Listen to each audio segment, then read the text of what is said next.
అందరికి వినపడుతుందండి? వినిపిస్తుంది డాక్టర్ గారు. ఓకే, థ్యాంక్స్ అమ్మా. 5 habits that finally helped me succeed without burning out. చివరికి నేను అలసిపోకుండా, బర్న్అవుట్ అవ్వకుండా, మాడి మసైపోకుండా విజయం సాధించడానికి సహాయపడిన ఈ 5 అలవాట్లని గమనిద్దాం. నీకున్నదంతా ఇచ్చి ఇంకా తగ్గుతున్నట్లు నీకు ఎప్పుడైనా అనిపించిందా? నాకు అనిపించింది. నేను అక్కడికి వెళ్ళాను. ఒంటరి తల్లిగా వ్యాసం రాసిన ఆమె సింగిల్ మదర్. బిజీగా ఉండే రచయితగా ల్యాప్టాప్ ముందు చాలా ఆలస్యంగా రాత్రులు గడిపాను. చాలా కప్పుల టీ ఇవన్నీ పనిచేయాలనే నిరాశతో ఆజ్యం పోశాయి. అయితే కాలక్రమేణా నన్ను నేను అంచుకు నెట్టుకోవడం కేవలం అలసట మాత్రమే. మ్యాక్సిమం వర్క్ చేసింది, అయినా సక్సెస్ రావటం లేదు. అది ప్రతికూల ఫలితాలను కూడా ఇచ్చింది. బర్న్అవుట్ అవటం వల్ల నాకు స్వల్ప విజయాలు లభించాయి. అయితే వాటి తర్వాత ఎల్లప్పుడూ అధిక అలసట అనుభూతి కలిగింది. నేను ఆ చక్రాన్ని విచ్ఛిన్నం చేయటం ఎలాగో నేను తెలుసుకున్నాను. మరి ఎలాగో అది ఊహించండి. నా దైనందిన జీవితంలో 5 నిర్దిష్టమైన మార్పులు చేయటం ద్వారా ఆ చక్రాన్ని ఛేదించాను. ఈ ప్రతి ఒక్కటి నన్ను విజయం ఊపిరాడకుండా స్థిరంగా అనిపించే ప్రదేశానికి దగ్గరగా తీసుకువెళ్ళాయి. మీకు నిజమైన విజయం కావాలంటే ఈ 5 అలవాట్లు అలవర్చుకోండి. నిజమైన ప్రభావం ఆధారంగా పనులకు ప్రాధాన్యత ఇవ్వటం. Prioritising tasks based on true impact. Stephen R Covey అని చెప్పి ది 7 హ్యాబిట్స్ రాసిన ఆయన పుస్తకం ఈమె ఒకరోజు చదివింది. అందరూ దయచేసి మ్యూట్ చేసుకోండి. ఎవరో అన్మ్యూట్లో ఉన్నారు. సీతా శాస్త్రి గారిని మ్యూట్ చేస్తున్నా.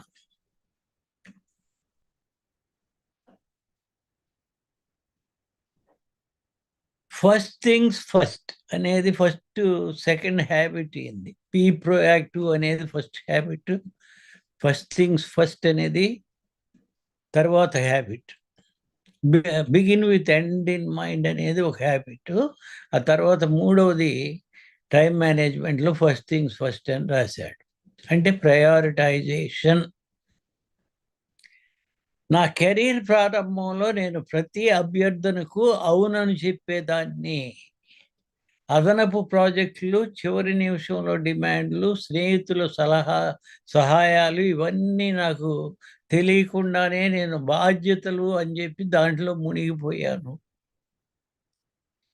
కానీ స్టీఫెన్ కోవే నుండి శక్తివంతమైన అంతర్దృష్టిని నేను చూసే వరకు అదే జరిగింది. ఇన్సైట్, అంతర్దృష్టి. మీ షెడ్యూల్లో ఉన్న వాటికి ఆయన ఏం రాశాడంటే, మీ షెడ్యూల్లో ఉన్న వాటికి ప్రాధాన్యత ఇవ్వటం కాదు, మీరు ప్రాధాన్యతలను షెడ్యూల్ చేసుకోవడం ముఖ్యం, కీలకం అని చెప్పి దాంట్లో రాశాడు. షెడ్యూల్లో ఆల్రెడీ 10 పనులు పెట్టుకున్నామండి. వాటిలో ఇంపార్టెంట్ పనులు చేసుకుంటూ వెళ్ళటం కాదు. అసలు షెడ్యూల్ అనేది కరెక్ట్గా చేసుకున్నావా లేదా దానికి ప్రాధాన్యత ఇవ్వటం ముఖ్యం అని చెప్పి రాశాడు. ఆ 10 పనులు పిచ్చి పనులు, సరైన పనులు, నీకు సక్సెస్ ఇచ్చే పనులు కాకపోయి ఉండొచ్చు. ముందు నీకు సక్సెస్ ఇచ్చే పనులు ఏంటో నువ్వు తెలుసుకొని, ఫస్ట్ థింగ్స్ ఏంటో తెలుసుకొని అవి ఫస్ట్ పెట్టుకో.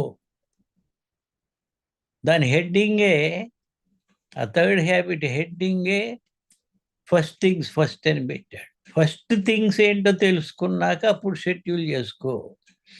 ఫస్ట్ థింగ్స్ ఏమిటి అంటే, health, family, career, relationships, rest and recreation, మన వాల్యూస్, యోగా, మెడిటేషన్, ఇవన్నీ ఫస్ట్ థింగ్స్ కింద మనం పెట్టుకుంటే ముందు అవి చేస్తాం. అవి చేసిన తర్వాత మిగిలిన పనులు. అవి లేకుండా మిగిలిన పనులు పెట్టుకుంటే నీకు షెడ్యూల్ కంప్లీట్ అవ్వదు, నీకు సక్సెస్ రాదు. సో ఈ ఒక్క వాక్యం ఈమెని మార్చేసింది. ఏంటి ఆ వాక్యం? The key is not to prioritize what is on your schedule.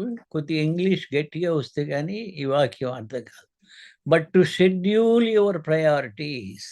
ఇక్కడ తెలుగులో దగ్గర ట్రాన్స్లేషన్ చేశాడు.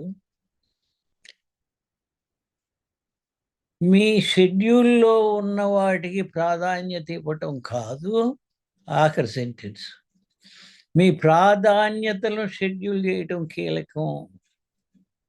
అసలు ప్రాధాన్యతలు ఏంటో మీరు తెలుసుకొని వాటిని షెడ్యూల్ చేసుకోవాలి. కానీ ఆల్రెడీ 10 ఐటమ్స్ నా లిస్ట్లో ఉన్నాయి, వాటిని ప్రయారిటైజ్ చేస్తాను కాదు. The key is to prioritize what is on your schedule. The key is not to prioritize what is on your schedule, but to schedule your priorities. ఈ వాక్యం చాలా మందిని మార్చింది టైం మేనేజ్మెంట్లో. ఇది నాటకీయంగా అనిపిస్తుంది కానీ ఆ ఒక్క వాక్యం నా జీవితం పట్ల నా విధానాన్ని మార్చేసింది. నా ప్లేట్లోని ప్రతి పనిని జాబితా చేయటం, ఆపై ఏవి నిజంగా సూదిని కదిలించాయో నన్ను నేను ప్రశ్నించుకోవడం అలవాటుగా మార్చుకున్నాను. సూదిని కదిలించడం, ముళ్ళు కదిలించడం అంటే సక్సెస్కి దగ్గరగా తీసుకెళ్ళటం అని అర్థం. నా కెరీర్ వృద్ధికి ఏ కార్యకలాపాలు చాలా ముఖ్యమైనవి, నా వ్యక్తిగత జీవితంలో ఏవి ముఖ్యమైనవి, ఏవి తగ్గించుకోవచ్చు, అప్పుడు నాకు అర్థమైంది. సో ముఖ్యమైనవేవో ఇక్కడ రాశాను చూడండి. హెల్త్ అన్నిట్లో most important, family, career, relationships, rest and recreation, values, yoga, meditation, ఇలాంటివి. కృతజ్ఞత పాటించటం, అవన్నీ వదిలేసి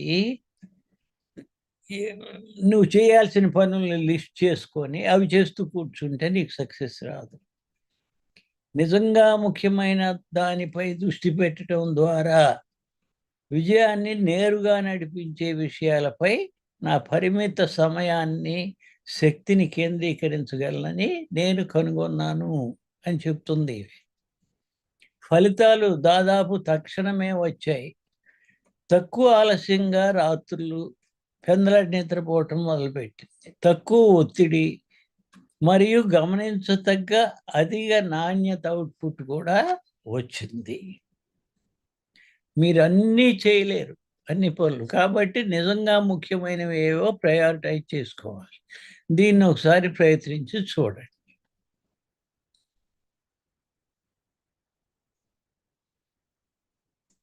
రెండవ అతి ముఖ్యమైన పాయింట్, ఇది ఎవరైనా చదవండి. 5 ఉన్నాయి, ఒకటి చదివేశాను. అది కొంచెం అర్థం కావటం కష్టమని నేనే చదివాను. ఇది ఎవరు చదువుతారో చెప్పండి. గుడ్ మార్నింగ్ డాక్టర్ గారు. మాణిక్యం, హైదరాబాద్.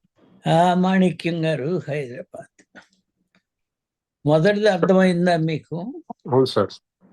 మొదటిది అర్థమైంది సార్. ఏంటో చెప్పండి. మన లైఫ్ లో అన్ని కొంచెం ఎయిమ్స్ ఒక 5 నిర్దిష్టంగా అవి పాటించాలి సార్. అవి పాటిస్తేనే మనం ఏదైనా సాధించగలుగుతాం sir. Okay sir. Second point చదవండి. పరిపూర్ణమైనది కంటే చేయడం మంచిది అని స్వీకరించడం. Embracing done is better than perfect. పని చేయటం ముఖ్యం కానీ పర్ఫెక్ట్ గా చేయటం అంత ముఖ్యం కాదు sir. Doing is better than waiting to do perfectly. పని కావాలి, పని కావటం ముఖ్యం. ఇప్పుడు ఇప్పుడు మనం చెప్పుకునే దాన్ని ఇంకా 4 సార్లు చదివి, ఇంకా 4 వడపోతలు పోస్తే ఇంకా బెటర్‌గా చెప్పగలమేమో. కానీ టైం అయిపోయింది. చెప్పాల్సిన సమయం వచ్చినప్పుడు చెప్పాలి. సో, పని చేయటం ముఖ్యం. దాన్ని పర్ఫెక్షన్ చేయటం కోసం ఆపి, ఆపి మీరు చెప్పండి, నేను తర్వాత చెప్తాను, రేపు చెప్పుకుందాంలే ఇది, ఈరోజు నేనేం చదువుకు రాలేదు. ఈటికంటే పని కావటం ముఖ్యం. చదవండి. Embracing done is better than perfection. మీరు మ్యూట్ చాలా మంది అయినట్టు. లాగే ఇది చదవమంటారా సార్? చదవండి. చాలా మంది లాగే నేను కూడా పరిపూర్ణతవాద ఉచ్చులో పడిపోయేవాడిని. ఇది నా ఒక విషయానికి ట్రాప్ అన్నమాట. సార్ పర్ఫెక్షనిజం అనేది ఒక ట్రాప్. అందులో పడబాకండి. సార్ మీకు అయినంత వరకు ముందు ప్రోడక్ట్‌ని బయటికి తీసుకురండి. సార్ నా అది. విషయానికి వస్తే చిన్న చిన్న వివరాలను సర్దుబాటు చేయడము, పేరాలను తిరిగి వ్రాయడము మరియు ప్రజెంటేషన్‌ను అనంతంగా మెరుగుపెట్టడం కోసము నేను లెక్కలేనన్ని గంటలు గడుపుతాను. అవి చేసే పనులు మళ్ళీ, మళ్ళీ, మళ్ళీ, మళ్ళీ తిరిగి పేరాలు మళ్ళీ తిరిగి రాయటం. ఒక చిన్న ఇమెయిల్ పంపాలంటే మళ్ళీ తిరిగి చూసుకొని 5 సార్లు చూసుకొని అప్పుడు పంపటం. అలా సార్. చేసేది. సార్ కానీ స్వీయ ఆధారిత పరిపూర్ణత యొక్క అధిక స్థాయిలు బర్న్‌ఔట్‌కు, ద్వితీయ బాధాకరమైన ఒత్తిడికి దారితీశాయి. ఈ రెండింటి యొక్క అధిక స్థాయిలతో సంబంధం కలిగి ఉండాలి. అది మనసును తాకింది. నేను అనుభూతి చెందుతున్న దానిలో చాలా భాగాన్ని అది వివరించింది. తుది ఉత్పత్తి సాంకేతికంగా పరిపూర్ణంగా ఉన్నప్పటికీ అలసట, అసంతృప్తి కలిగేది. చేసిన పనే మళ్ళీ చేసి 4, 5 సార్లు చదివి 4, 5 కరెక్షన్‌లు చేసి అట్లా చేసి మొదట్లో కాబట్టి నేను వదులుకోవడం మొదలెట్టాను దాన్ని. పని చేయటం ముఖ్యం కానీ పర్ఫెక్షన్ ముఖ్యం కాదు. 5 సార్లు మళ్ళీ చదవకుండానే ఈమెయిల్ పంపు అనే దాన్ని నొక్కడం ప్రారంభించాను. ఇదివరకు 5 సార్లు చదివేదల్లా ఒకసారి జస్ట్ చూసుకొని రాసేసి పంపించేసేది. టైం వేస్ట్ చేసుకునేది. పర్ఫెక్షన్ కోసం చాలామంది మనం పర్ఫెక్ట్ అయినాక చేద్దాం అనుకుంటే టైం వేస్ట్ అవుద్ది. సార్ సో, ప్రతి బ్లాగ్ పోస్టు రాసిన వాటిలో అత్యుత్తమమైన దానిగా ఆలోచించడం మానేశాను. సమయానికి అందించడం మంచిదని, వెలుగు చూడని దోషరహిత పని కంటే మంచిదని నేను గుర్తు చేసుకున్నాను. సమయానికి ఆ టైం అయిపోయినప్పుడు అది అందించేయాలి ఆ ప్రోడక్ట్.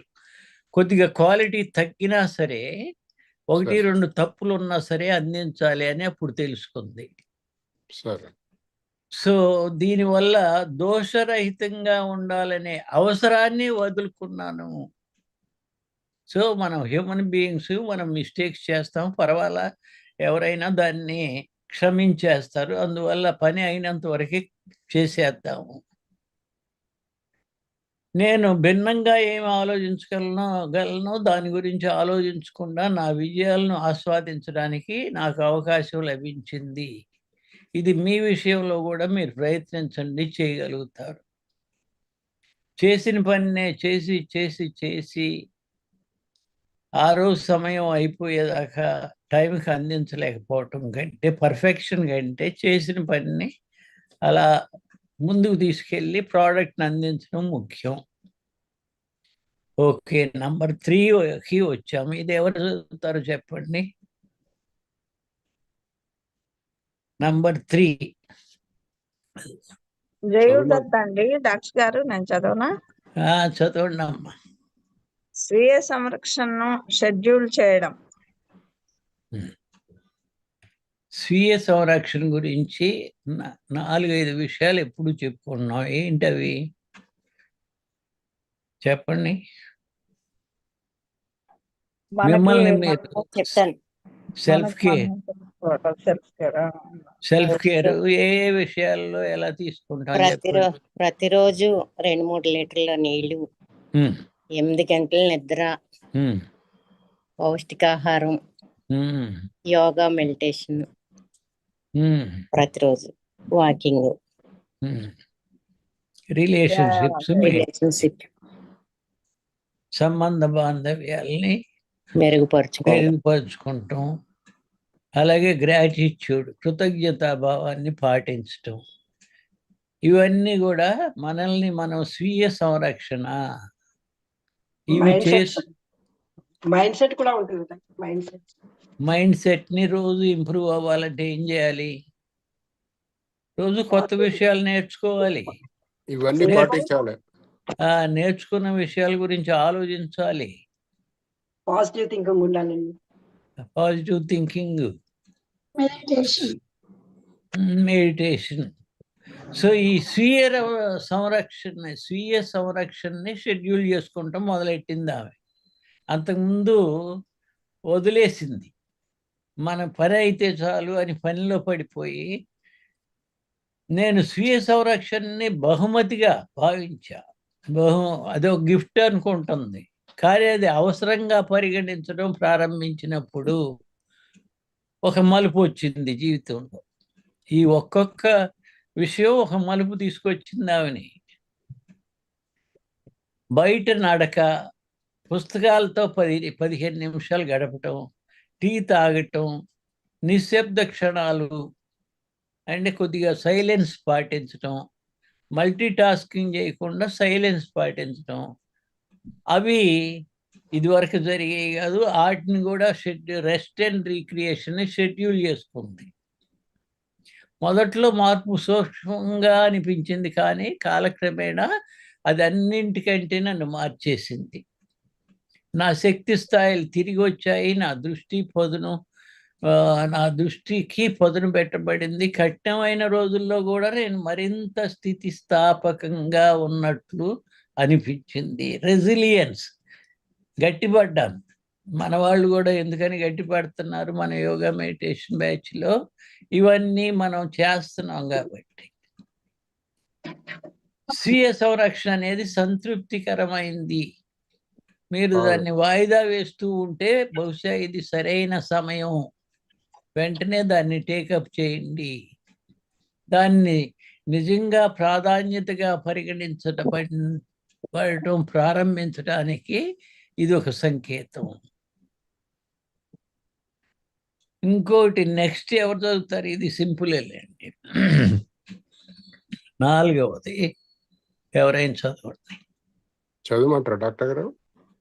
మీరు ఇందాక చదివేశారు. చదవండి సార్. ఓకే, కొత్త వాళ్ళ చదవనండి. నేను చదువుతాను సార్. చదవండి సత్యనారాయణ గారు. 4వది, మల్టీ టాస్కింగ్ కంటే సింగిల్ టాస్కింగ్ ఎంచుకోవడం. అంటే ఏంటండి? చాలా సార్లు చెప్తున్నా ఇది. 4 పనుల మీద కాళ్ళు లేకుండా ఉంటాం. ఒక నెలలో చేసే పని ఒక వారంలో చేయడం, వారంలో చేసే పని ఒక రోజులో చేయడం.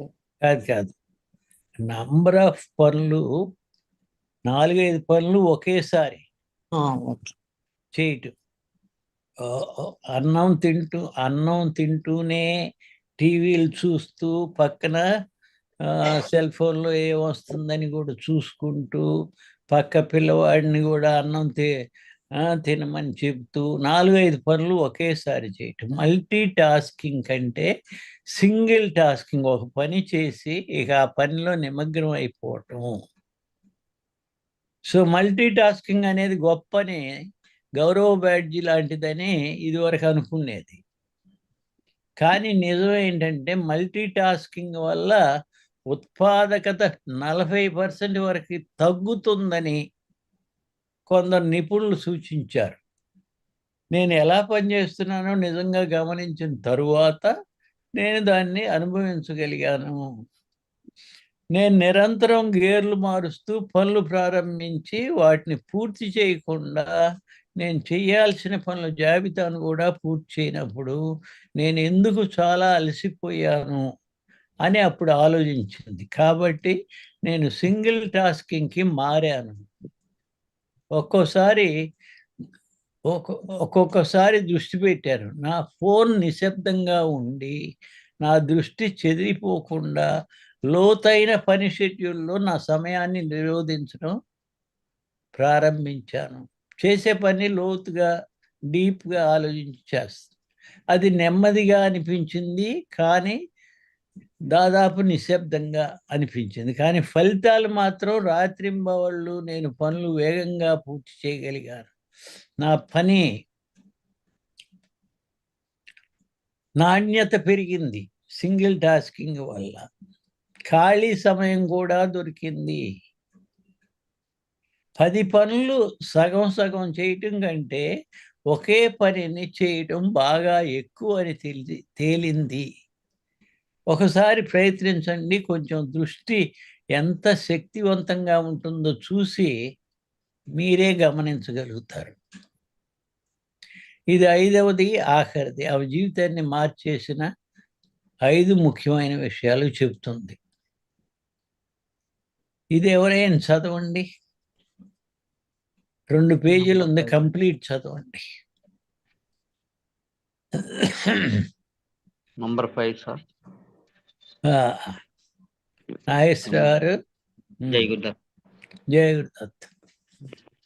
క్రమంగా ఎదగడానికి నాకు అనుమతి ఇవ్వడం, giving myself permission to grow gradually. Gradually. క్రమంగా ఎదగటం అంటే అన్నప్రాసన రోజునే ఆవకాయ ముక్క తినేయాలి, అన్నీ చేసేయాలి అని అనుకోకుండా నిదానంగా కొద్ది కొద్దిగా. దయచేసి మ్యూట్ చేసుకోండి అమ్మా. ఎవరో అన్మ్యూట్ అయ్యారు. కేవి పద్మావతి గారు మ్యూట్ చేస్తున్నాను. సీతా శాస్త్రి గారిని మ్యూట్ చేశాను. ఓకే. క్రమంగా ఎదగటం ముఖ్యం. చివరిది కానీ అతి ముఖ్యమైన విషయం ఏంటంటే, విజయానికి ఒక ఖచ్చితమైన కాలక్రమం ఉంటుందని నేను నమ్మేవాడిని. కార్పొరేట్ నిచ్చెను వేగంగా అధిగమించడానికి 35 ఏళ్ల వయసులో ప్రశంసలు పొందిన పుస్తకాన్ని ప్రచురించడం, పరిపూర్ణ తల్లిదండ్రులు మరియు భాగస్వామిగా ఉండటం, ఇవన్నీ కూడా ఒకేసారి చేసేయాలని అనుకుంది.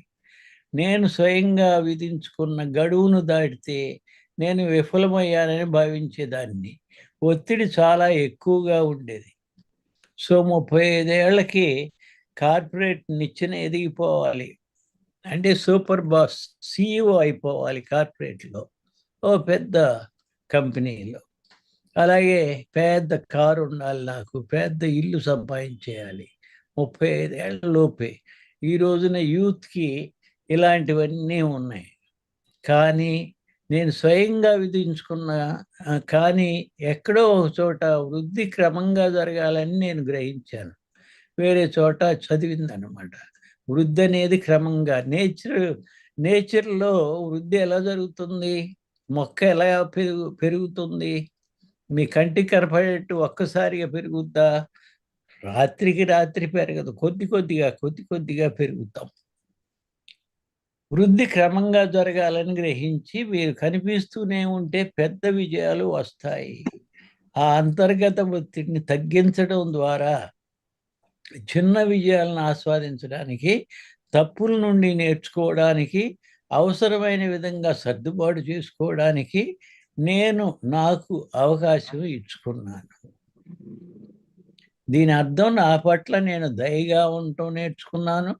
నేను గడువు కోల్పోయినప్పుడు, పిచ్చును చెడగొట్టినప్పుడు దాన్ని ప్రపంచం అంతంలా భావించడం ఆపేశాను. చిన్న తప్పు చేయంగానే ఇంకా ప్రపంచం ఎండ్ అయిపోయిందని భావించేది ఇదివరకు. తన్ని తానే నిందించుకునేది. అవన్నీ మానేసి నేను తప్పు అడుగును నేర్చుకునే అవకాశంగా ఉపయోగించుకుని, తప్పు చేస్తే అది ఎదగటానికి అవకాశం అని తర్వాత మార్చుకుంది. ఈ మనస్తత్వ మార్పు నిరంతరం అంచున ఉన్న భావనను తగ్గించడంలో అద్భుతాలు చేసింది. తమాషా ఏంటంటే, నేను ముగింపు రేఖను పరిగెత్తే బదులు స్థిరమైన పురోగతిపై దృష్టి పెట్టడం ప్రారంభించిన తరువాత నిజానికి లక్ష్యాలను వేగంగా చేరుకున్నాను. పరుగెత్తి పాలు తాగే కంటే నిలబడి నీళ్లు తాగడం మంచిదని నేర్చుకుంది. సమయాన్ని తీసుకోవడం ముందుకు సాగడానికి ఉత్తమ మార్గం. లాస్ట్ పేజీకి వచ్చాము. ఈ పేజీ ఎవరైనా చదవండి. గుడ్ మార్నింగ్ సార్, నేను చదవాలండి. చదవండి. పూర్తి చేస్తోంది, అదే కదండి. అంటే పూర్తి చేస్తుంది. కంక్లూజన్ అనమాట. అదే conclude. కంక్లూజన్. తగినంత మంచి పని స్వీకరించడం నుండి స్వీయ సంరక్షణ కోసం సమయాన్ని కేటాయించడం వరకు ఈ పద్ధతులు నా కెరీర్ను మరియు నా జీవితాన్ని ఎలా సంప్రదించాలో పూర్తిగా మార్చాయి. నా స్వంత శ్రేయస్సును కోల్పోకుండా అవి నన్ను ట్రాకులో ఉంచడానికి సహాయపడతాయి. మీరు అంతులేని పనులతో మునిగిపోయినట్లు లేదా అలసర అంచున ఉన్నట్లు అనిపిస్తే దీన్ని గుర్తించుకోండి. చిన్న మార్పులు పెద్ద మార్పులకు దారితీస్తాయి. మీకోసం కనిపిస్తూ ఉండండి మరియు ఈ అలవాటును ప్రయత్నించండి.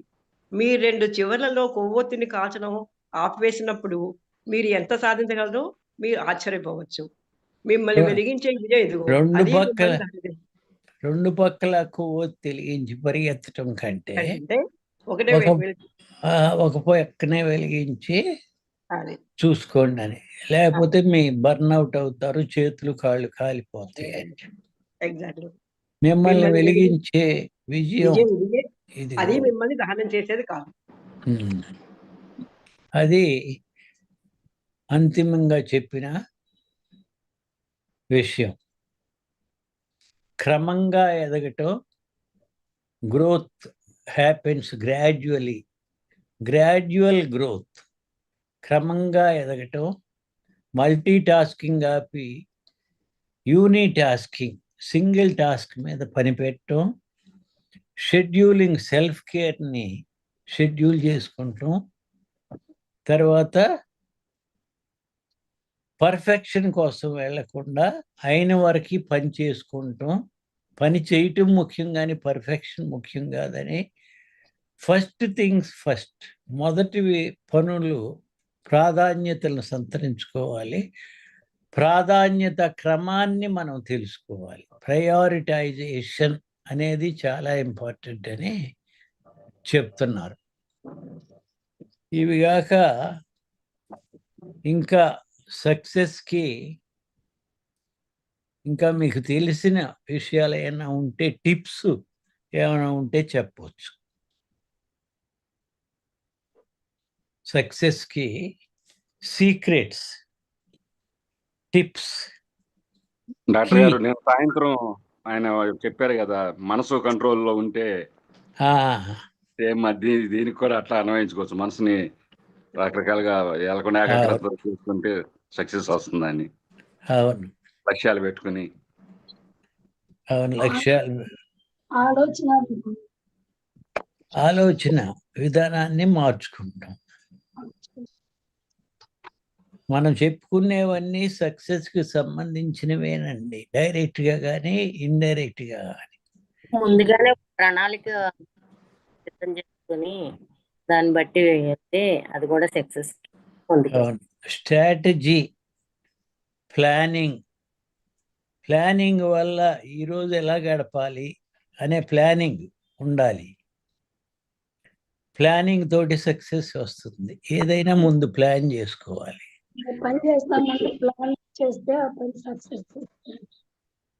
అవును, గుమ్మడి విజయలక్ష్మి గారు.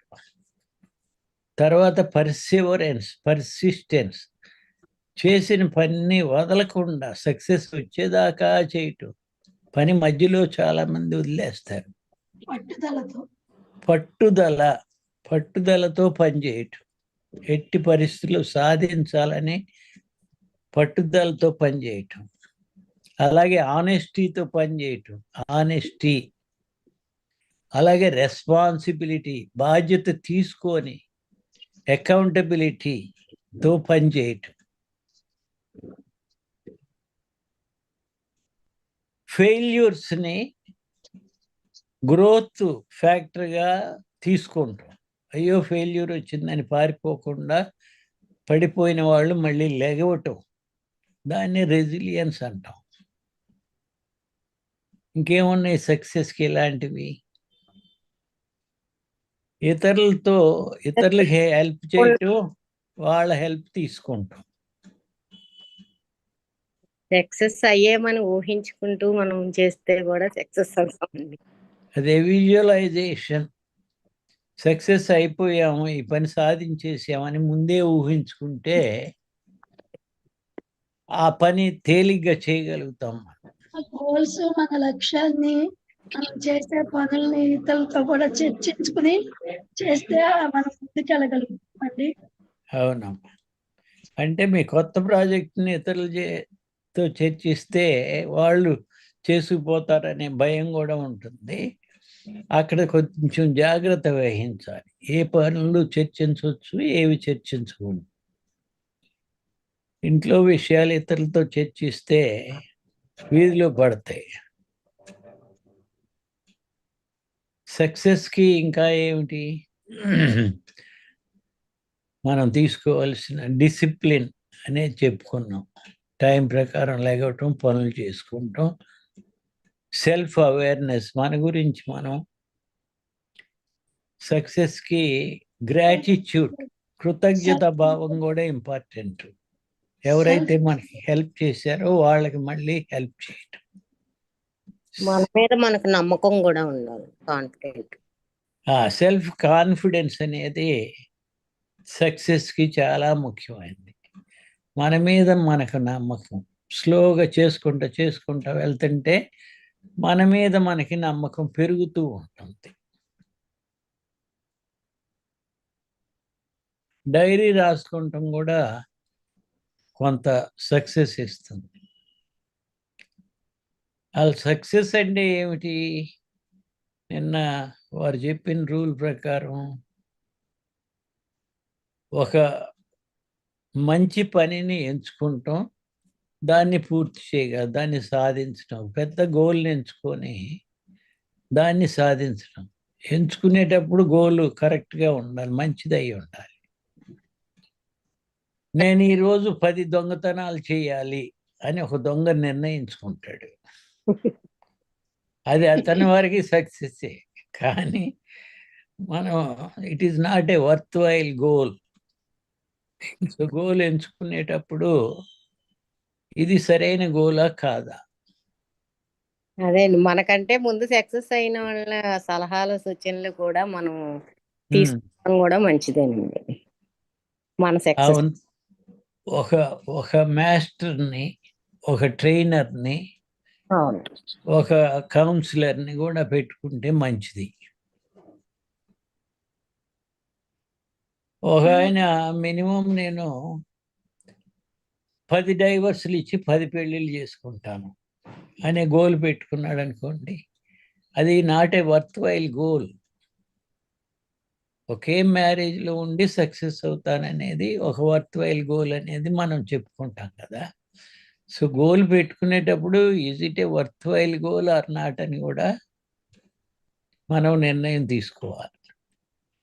జగదత్త, ఏదైనా ఒక ప్రణాళికాబద్ధంగా మనం చేయగలిగితే దానిలో మనం సక్సెస్ డెఫినెట్గా వస్తుందండి. ప్లానింగ్ అనేది, దాని తర్వాత నెమ్మదిగా ఎగ్జిక్యూషన్ అనేది, ఈ రెండు ఇంపార్టెంట్ అండి. స్ట్రాటజిక్ ప్లానింగ్, ప్రణాళికాబద్ధంగా ప్లాన్ చేసుకుంటాం. Strategic planning important. మన గోల్ అనేది ఇతరులను చూసి వాళ్ళు ఏం చేస్తే అది చేయకూడదండి. మనకు అవసరమైందే చేసుకోవాలి. ఇతరులు చేశారని మనం వాళ్ళని ఫాలో అవ్వకూడదండి. అంటే అది మంచిదైతే ఫాలో అవ్వచ్చు, తప్పేముంది. ఒక ఆమె ఐఏఎస్ పరీక్ష మనకు అవసరం అయితేనే ఫాలో అవ్వాలండి. అవును, ఒక ఆమె ఐఏఎస్ పరీక్ష పాస్ అవ్వాలంటే రోజు 13 గంటలు చదవాలని చెప్పింది, చదివానని చెప్పింది. దాన్ని నీకు 11 గంటలు చదివితే సరిపోవచ్చు, లేదా నీకు 15 గంటలు చదవాల్సి వస్తేమో తెలియదు. సో దాన్ని కొంచెం మార్చుకొని చదవటం అనేది ఖాయం, కానీ ఎన్ని గంటలు అనేది నీ కెపాసిటీ మీద ఆధారపడి ఉంది. సో అది మార్చుకోవచ్చు. ఆ అమ్మాయి చదివి పాస్ అయింది, నేను చదవకుండా పాస్ అవుతాను, వేరే వాళ్ళని అడిగి నెట్లో చూసి పాస్ అవుతానంటే కుదరదు. పుస్తకాలు దానికి సంబంధించినవి చదవాల్సిందే.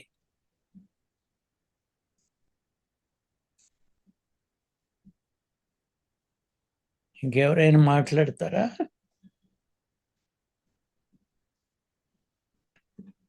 సక్సెస్ గురించి మంచి డిస్కషన్లే జరుగుతున్నాయి.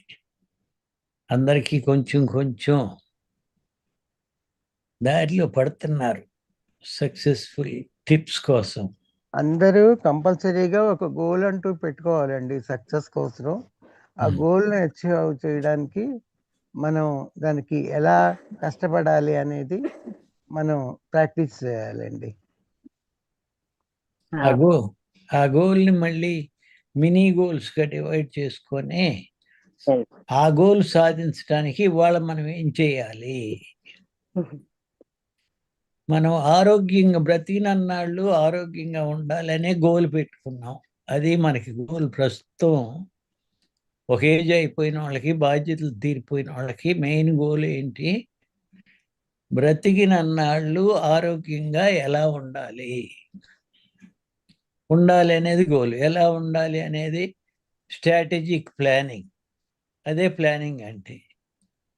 ఆ ప్లానింగ్లోనే మనం సెల్ఫ్ కేర్ అనేది తీసుకోవాలి. ఎక్సర్సైజ్ అనేది రోజు ముఖ్యం. అలాగే రిలేషన్షిప్స్ అనేది ముఖ్యం. అలాగే రెస్ట్ అండ్ రీక్రియేషన్, రెస్ట్ ఎంతసేపు తీసుకోవాలి. అలాగే స్నేహితుల్ని కలవటం, కాసేపు నవ్వుకుంటాం, జోక్స్ చెప్పుకుంటాం, ఇవన్నీ ముఖ్యం అన్నమాట. సో స్ట్రాటజిక్ ప్లానింగ్ అంటే అదే.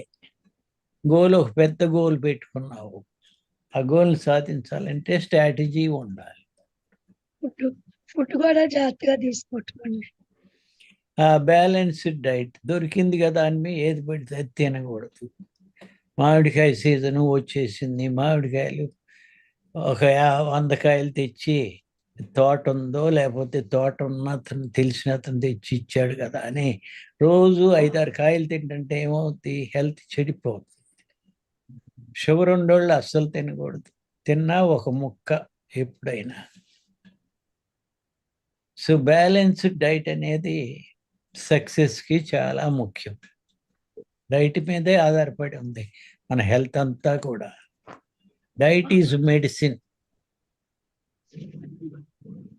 మన ఆరోగ్యం మన చేతుల్లో ఉంది. మన ఆరోగ్యం మన చేతిలో ఉంది. 99% మనం ఎన్ని సంవత్సరాలు బ్రతుకుతామో కూడా మన చేతిలో ఉంది.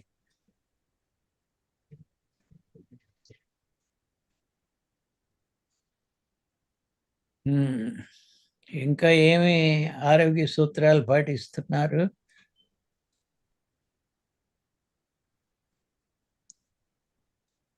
గుమ్మడి విజయలక్ష్మి గారు. జాగ్రత్తగానే ఉంటున్నామండి. ఆరోగ్య పరిస్థితులు మన ఏజ్ని బట్టి బాడీ ఒక్కొక్కసారి సహకరించకపోతే ప్రాబ్లమ్స్ షేర్ చేసుకోవాలి. తప్పు అది. గొంతు ఇంకా సరైనట్లేదు మీది. జలుబు చేస్తుందండి బాగా. ఇంకా జలుబు ఏముంది? నెల రోజుల నుంచి జలుబులో కంటిన్యూ అవుతున్నారా? ఈ వాయిస్ తేడా వస్తుందండి ఒకసారి. ఇక అది ఒకసారి ఏంటి డాక్టర్ చూపించండి. Okay okay. ఎందుకంటే మీరు జలుబు అనుకుంటున్నారు, నెల అయిపోయింది జలుబు అని. జలుబు అంటే మామూలుగా ఒక వారం రోజుల్లో మందులు వాడినా వాడకపోయినా తగ్గిపోవాలి. మరి తగ్గినప్పుడు మీరు ఏం కేర్ తీసుకున్నారు చెప్పండి? ఇన్ని మాటలు చెప్తున్నారు. ఏంటి డాక్టర్ దగ్గరికి వెళ్ళారా? వెళ్ళాలండి. అర్జెంటుగా వెళ్ళాలి. ఇది జలుబు కాదు, ఇంకా లోతైంది ఏదో నడుస్తుంది. లేదు, మొన్న మీకు పెరాలసిస్ వచ్చింది కదా, దాంట్లో భాగంగా గొంతుకు కూడా ఏమన్నా లైట్గా వచ్చిందేమో డౌట్. అందుకని అర్జెంటుగా వెళ్ళి చూపించండి. ఓకే, వెళ్తాను. ఇన్ని రోజులు ఉండకూడదు జలుబు. ఓకే. ఇదివరకు ఎప్పుడు లేదు కదా ఇన్ని రోజులు మాట లేదండి. తేడా. అవునవునండి. ఓకే. మన సంకల్ప బలం లేకుండా దేన్ని సాధించలేరు అనే దానికి సార్ నిన్న చెప్పారు కదా సార్. అవును. ఆ. మీరు సంకల్ప మీరు ఓ విషయాన్ని బలంగా కోరుకుంటే దాన్ని సాధించే మార్గాన్ని ఖచ్చితంగా కనుగొంటారు అన్నారు. సంకల్పం అంటే లక్ష్యమే, లక్ష్యం అంటే గోలే, అది. సంకల్పం అంటే ఎయిమే. ఆ. వీటన్ని సంకల్ప బలం అనే ఒక మాటలో అసలు విషయాన్ని మనం మర్చిపోతాం. It is nothing but goal అన్నమాట. ఆ గోల్ను సాధించడానికి గోల్ విజువలైజ్ చేయాలి. ఆ సంకల్పాన్ని సాధించడానికి రోజు విజువలైజ్ చేయాలి. సంకల్ప బలం అంటే అదే, రోజు గోల్ సాధించినట్టు విజువలైజేషన్ ఊహించుకుంటాం, దానికి తగ్గవన్నీ చేయటం.